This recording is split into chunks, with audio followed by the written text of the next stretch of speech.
Savan presents 6 in 1 Bedtime Stories. Harry becomes helpful.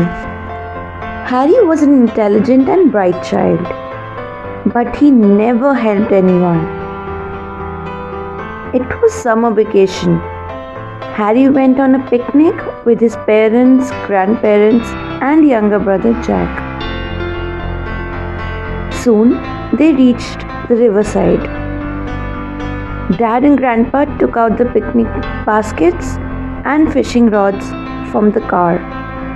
Mom and Grandmom found a shady spot and laid out the mat. Jack helped them. While everyone was busy doing his share of work, Harry just roamed around. After the picnic lunch, everyone lay down to rest for a while. Harry decided to go fishing. He picked up his fishing rod and went on a river dock. Wow, a big fish got stuck in the hook, Harry thought. Harry tried to pull the rod, but it was too heavy. He did not want to let the fish go.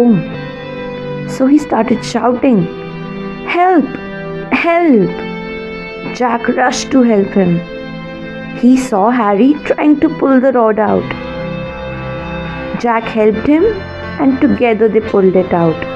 It was a big fish. Everyone praised Harry for such a huge catch. But Harry knew that Jack had helped him. He couldn't have done it alone. Harry thanked Jack. Harry realized how important it is to help others. Moral of the story: in a happy family, everyone helps the other member.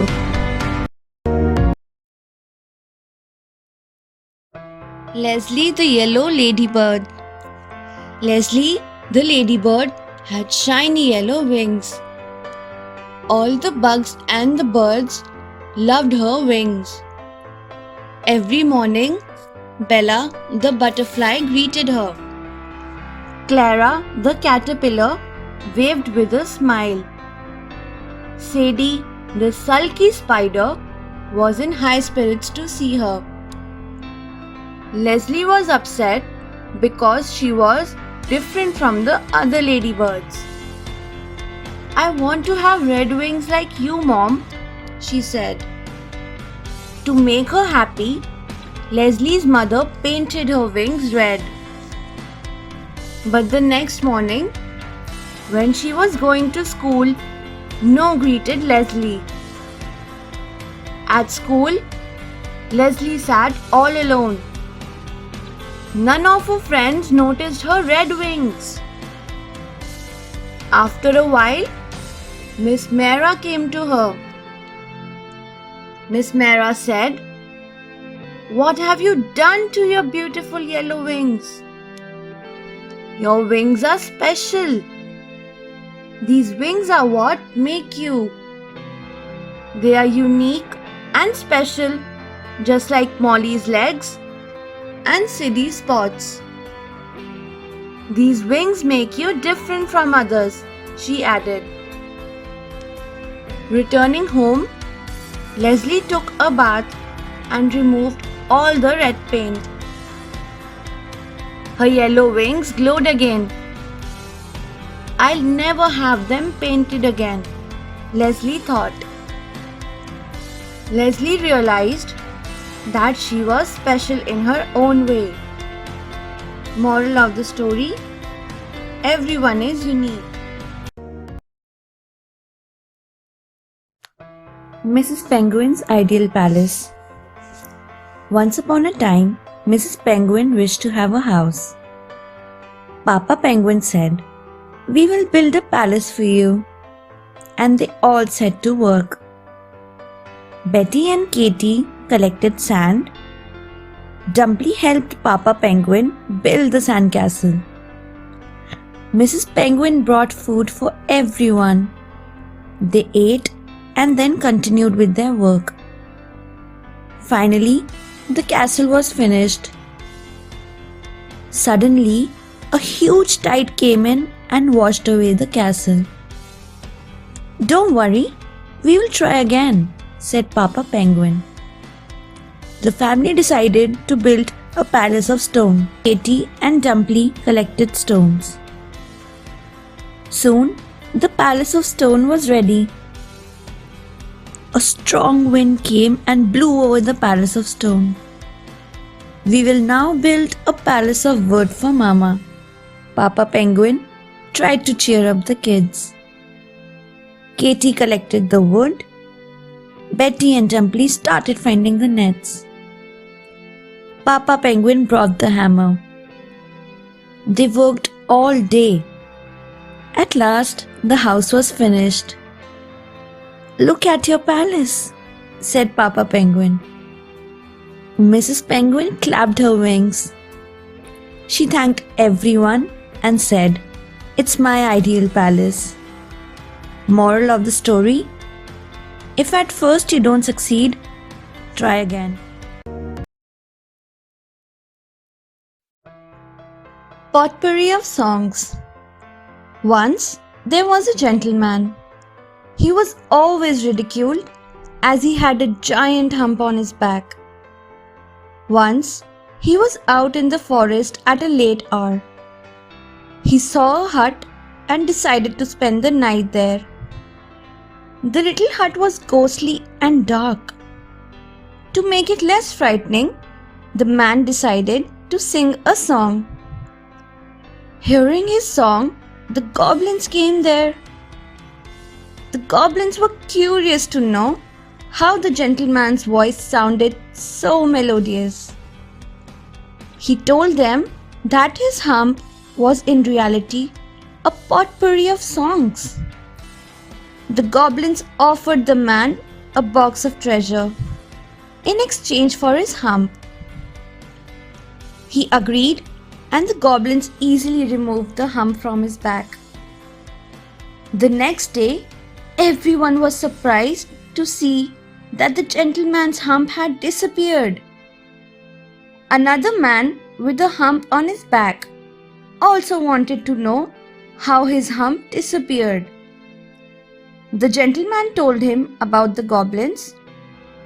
So, the second man with the hump decided to trick the goblins for the treasure. Unfortunately, when the second man sang, his voice was so hoarse that the goblins got upset. They doubled his hump. The second man vowed never to be greedy again. Moral of the story: never be greedy. Rosie goes to the city. Rosie was a baby elephant who lived in a zoo. A lot of visitors came to see Rosie. They watched her in amazement as she could eat a dozen bananas in one go. But she was sad and missed the company of other elephants. One day, the zookeeper forgot to lock the door of Rosie's cage. In no time, she was out of the zoo. She came across an ice cream seller. He was scared to see Rosie and quickly ran away. Rosie kept moving about. At last, inside a shop, she saw herds of elephants on television screens. It was a TV shop. "Friends," she thought, and stormed in. The people started running out of the shop, leaving Rosie alone. She started talking to the elephants on the screens, but they didn't reply. Disappointed, she walked out.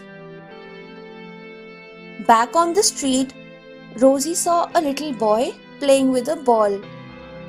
She ran across the road and caused a traffic jam. The people informed the zoo. Rosie stopped in front of the boy. The boy smiled at the elephant. Rosie was thrilled and trumpeted back at her newfound friend. By this time, The zookeeper had reached the park. Seeing Rosie playing with the boy, he understood that she could never live happily in a cage. Rosie was now in a protected forest, where she roamed freely with the other elephants.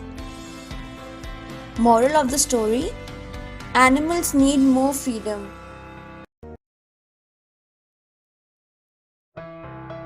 The Bird's Adventure. Once upon a time, there was a small, beautiful bird with colorful feathers. The bird lived in a big palace with a dwarf. The dwarf kept the bird in a cage and was cruel to her. But the bird still loved him. One morning, the dwarf was nowhere to be seen. The bird was worried.